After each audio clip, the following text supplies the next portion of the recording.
Bonjour tristesse, vous êtes bien dans le pays où des milliers de migrants assoiffés de vie meilleure meurent de gorgées d'eau aux portes de la patrie. RIP Kadhafi, je te détestais mais t'étais mieux que l'anarchie. Merci Sarkozy, dans un pays qui ne se ferait pas kiffer à encenser ses enculés, j'en connais un qui mériterait un procès pour crime contre l'humanité. On est à la 19e semaine de l'année et croyez-moi les copains, c'est les soldes des enculés, escrocs et racistes au rabais, ça sort de tous les côtés. Si on voulait cacher tous les enfoirés de France derrière des arbres, il n'y aurait pas assez de forêt. Une voix s'élèverait et dirait excusez-moi, il n'y a plus de place, qu'est-ce que je fous de Caroline Forest ?»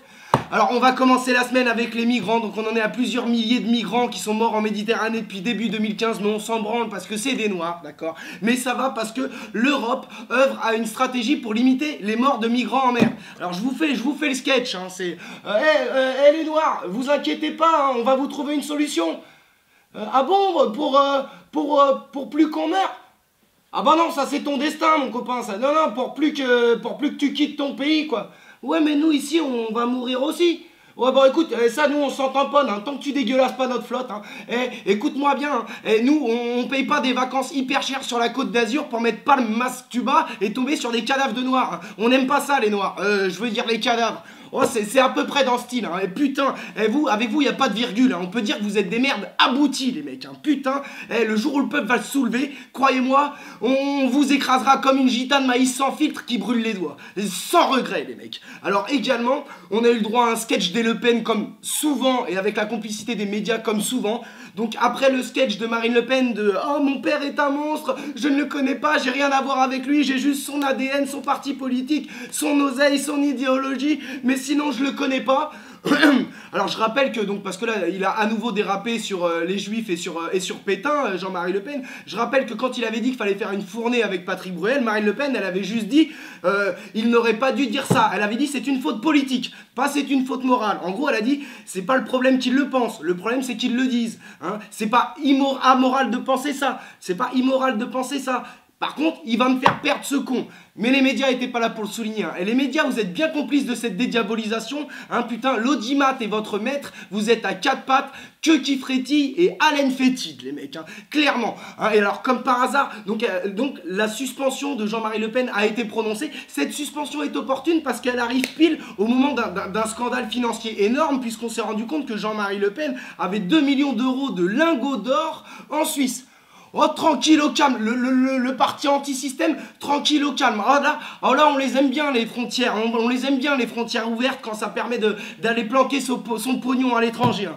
Et puis alors, normalement, Marine Le Pen, quand il s'agit d'œuvrer pour sa dédiabolisation, elle est très très vive. Hein. Elle est vive comme une hyène soucée. Alors, mais là, par contre, elle a bugué. Là. Elle sait pas quoi dire, la meuf. Hein, je peux te dire que sa réaction pour les lingots d'or, elle a manqué de vivacité comme un clin d'œil de son daron. Hein. Elle savait pas quoi dire. Ah, mais ouais, bro, 2 millions d'euros de lingots en Suisse. Oh, ça doit, cette famille-là, ça doit peser du 10 millions d'euros, les copains, tranquillement. Mais c'est le parti anti-système, c'est le parti du peuple, putain. Oh, mais laissez-moi rire, hein. Le parti du peuple, putain. Mais qu'est-ce que vous pouvez être cons, les Français. Mais c'est bien, hein. C'est une sodomie française, hein. Votre anus, il va ressembler à un chou-fleur.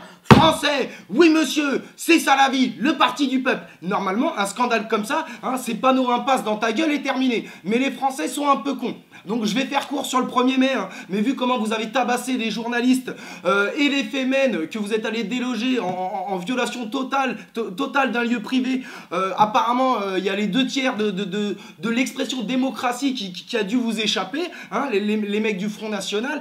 Et quand je pense que je fous mes impôts dans la poche de Gollnisch, je vous avouerai que ça me fait quelque chose. Et les médias, je tiendrai à vous dire que vous êtes des belles merdes, parce que la phrase la plus intelligente sur Marine Le Pen des 3 dernières années, je crois que je l'ai entendue de la bouche de Jean-Pierre Mocky, qui a dit mais pourquoi Jean-Marie Le Pen aurait-il nommé Marine à sa place si elle était si différente de lui? Oh putain, je vous laisse cogiter là-dessus, un point pour lui. Vous êtes quand même assez cons, hein, que ce soit les journalistes ou les Français.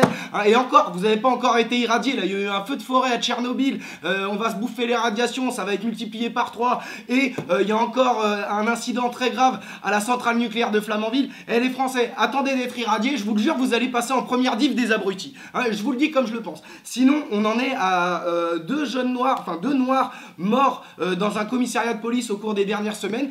Donc, il sont des espèces, faites attention les noirs, parce qu'en ce moment il y a un tour de magie, vous rentrez dans un commissariat et vous disparaissez. Ils appellent ça le coup du lapin, hein. Donc pourtant ils avaient pas vraiment des profils de brutes les mecs, hein. Il y en a un, il faisait à peine plus de 50 kilos le mec, et il y en a un des deux aussi. Alors ils ont dit qu'il était tombé sur la nuque et que ça lui avait fait le coup du lapin, mais il avait un gros œil au beurre noir. Oh putain, le choc il a dû être intense, hein, pour que ça traverse quand même, hein. Prenez pas les gens pour des cons. Moi je dis ça, j'en sais rien, je suis pas médecin légiste, hein. Alors également il y a Caroline Fourest qui s'est foutu la honte cette semaine. Si tu veux, Caroline Fourest c'est une meuf qui lutte contre toutes les intolérances et tous les intolérants, sauf quand ce sont les musulmans qui subissent ces intolérances. Là elle veut pas voir. Bon, quand c'est des musulmans qui tabassent des musulmans, des fois on l'entend, mais sinon elle ne dit rien. Et alors c'est quand même quelqu'un qui avait été jusqu'à renier le concept d'islamophobie. Elle avait été inventée, que ça avait été créé par des mollahs iraniens pour qu'en Occident on rétablisse le délit de blasphème. Donc la meuf est plus ou moins zinzin quand même, hein, d'accord, hein. Donc on s'est rendu compte qu'il y avait des auteurs français, notamment Maurice Delafosse, qui avait parlé d'islamophobie il y a plus d'un siècle, mais elle est restée là-dedans. Et là, elle était mise face à Émeric Caron dans On n'est pas couché. Et en fait, à un moment donné, il y avait une jeune fille musulmane qui s'était fait arracher son voile et qui avait porté plainte. Et dans une chronique, Caroline Fourest, elle avait dit « Oui, mais elle change sans arrêt de version. Son père ne cesse de lui couper la parole. C'est pas impossible qu'elle ait eu une manière de vivre un peu trop libre, qui est pas trop plus à ses proches. » Oh, elle y va franchement dans la bêtise. Donc Émeric Caron, il lui a rappelé qu'elle avait perdu son procès pour diffamation. Et elle a dit « Non, j'ai pas perdu, j'ai gagné. Et de toute façon, toi, t'es qu'un con. » T'es qu'un con. Elle était très agressive. Elle est très agressive quand elle veut, celle-là. Donc, après vérification, effectivement, elle a bien perdu son procès. Donc, c'est très grave, ces gens-là, parce que renier le terme d'islamophobie, quelque part, c'est déposséder les musulmans de leur capacité à pouvoir subir des actes violents.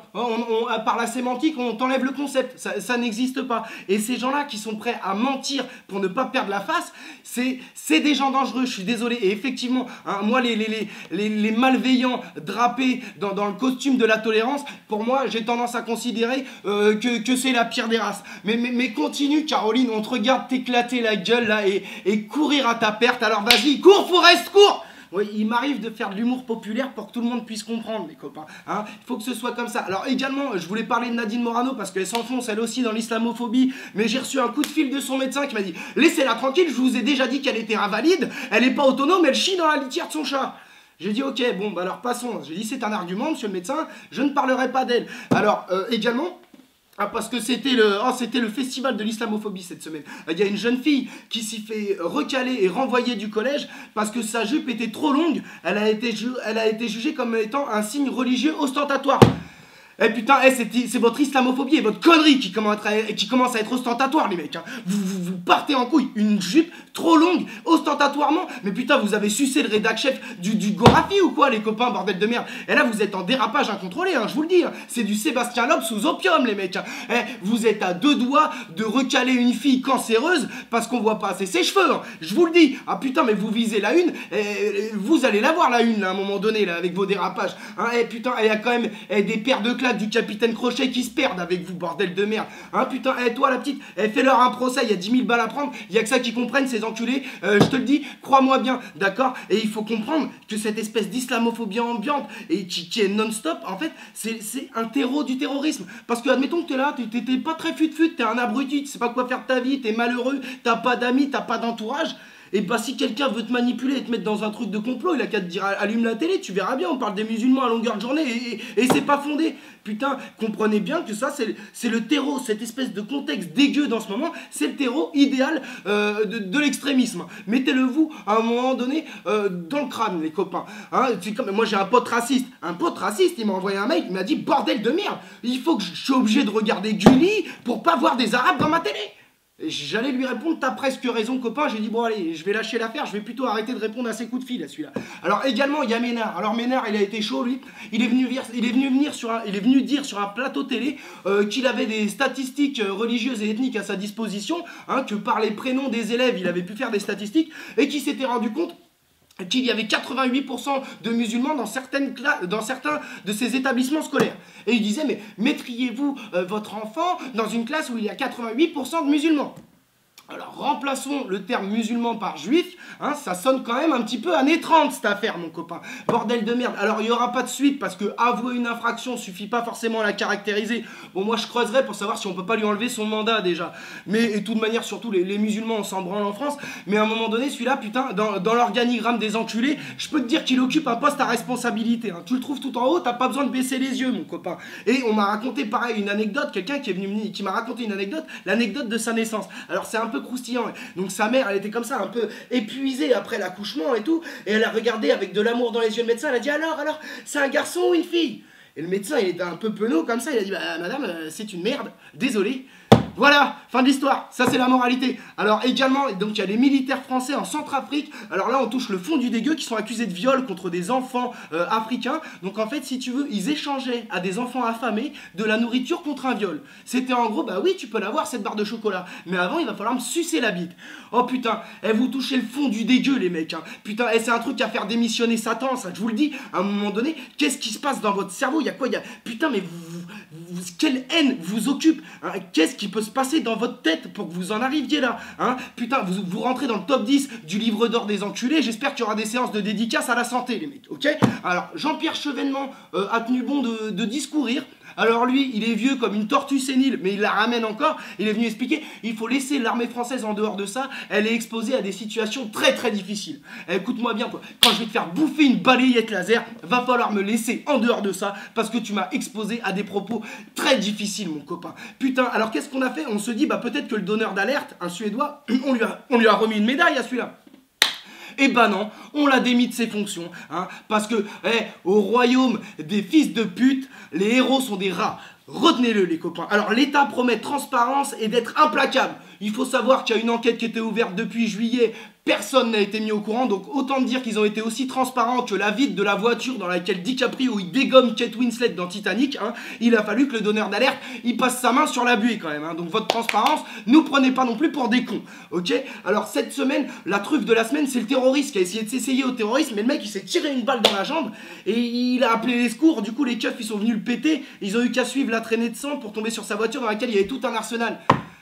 Mais putain, mais c'est quel genre de terroriste fragile qui a ça, qui appelle les secours? Putain, mais tu es la honte de ta profession. Tu trouveras pas un putain de syndicat terroriste hein, pour prendre ta défense. Je te dis, tu es en dessous du stade de la merde. Tu es en dessous du stade de la merde. Alors cette semaine, il y avait plein de big up possibles parce qu'il y a un mec, il a aspergé sa factrice de sperme, il a pris 6 mois avec sursis. Il y en a un, il a essayé de circoncire son fils au ciseau. Oh, c'était du grand n'importe quoi. Mais on en a sélectionné 3. Alors il y a un mec qui a abattu un cambrioleur chez lui, mais en fait c'était son fils.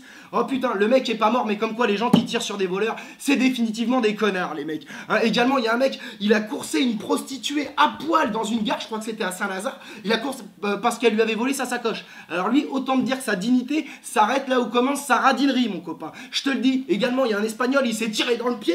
Il a déclaré aux flics, je voulais voir ce que ça fait. Oh, toi, tu peux te tirer directement une balle dans la gueule, mon copain. Hein, je crois que tu manqueras à personne. Enfin, alors il y a un mec, il était très motivé à Limoges. Il a volé un camion de benne, d'accord, alors qu'il n'avait pas le permis et il avait l'intention de rejoindre l'Algérie. Mais t'as raison, faut partir à l'aventure, mon copain. Tout est possible. Continue comme ça, c'est bien, mon copain. Alors, une pensée pour la famille du petit Moussa de Trappes, une pensée à sa famille et une pensée pour lui, d'accord. Pas de vengeance s'il vous plaît les frères de Camus, pas de vengeance, vous rendez pas plus bête que la bêtise hein. J'ai trouvé que les médias avaient été longs, bien trop longs à rappeler qu'ils n'avaient jamais eu aucun problème avec la police. Une pensée pour toi et ta famille mon copain. Et je vais finir par une citation qui veut tout dire. Le racisme est une manière de déléguer à l'autre le dégoût qu'on a de soi-même. Robert Sabatier. Robert Sabatier il avait tout dit le copain. Et bonne semaine de merde les copains.